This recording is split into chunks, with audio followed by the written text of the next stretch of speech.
في الاسبوع الماضي لمسه الى كارفاخال خطيره وكره عرضيه لكريم يا ولد.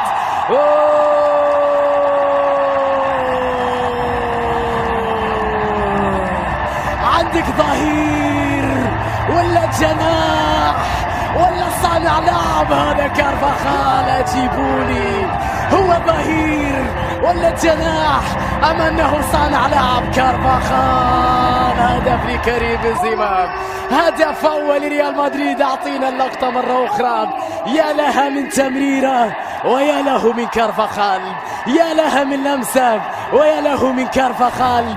شوفها مرة أخرى، يبدأ الهجمة، تحرك من جانب كريم اللي استقبل التمريرة، انتظر كارفاخال، هذه النظرة، هذه اللمسة، هذه تمريرة نجم، وهذه نهاية كريم في شباك ألافيس. هدف أول لريال مدريد، يتنفس معه الصعداء الميرينجي ويسجل بتمريرة رائعة. هالبيل مشروع مرتدى لجاريث، توني كروس، لمسة على الجبهة اليمنى لوكاس فاسكيز لمصلحة مدريد. 4-5، تحرك من جانب إسكو، يلعبها رونالدو لإسكو. يا ولد يا ولد يا ولد يا ولد يا كبير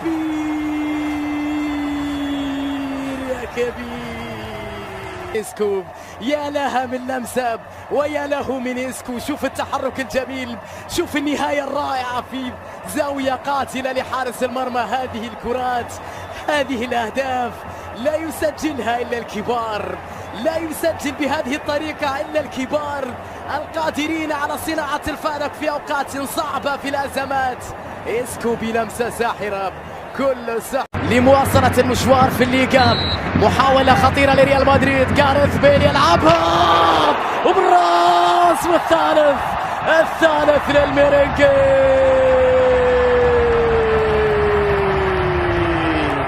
ميرينجي جميل وضربة رائعة لجاريث بيل، وأجمل نهاية لناتشو، أجمل نهاية لناتشو. انتهى كل شيء في هذه المباراة، انتهى كل شيء في هذه المباراة.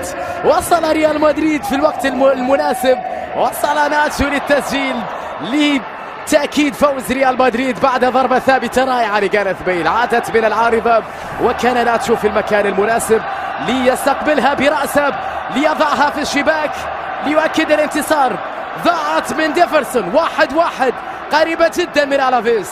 الكرة بعد ذلك اختارت ريال مدريد، اللي كان يستحق من الشوط الأول تسجيل أكثر من هدف. في الثاني ألافيس كان يستحق أن يسجل هدف. بين إضاعة تلك الفرص لألافيس عاد ريال مدريد.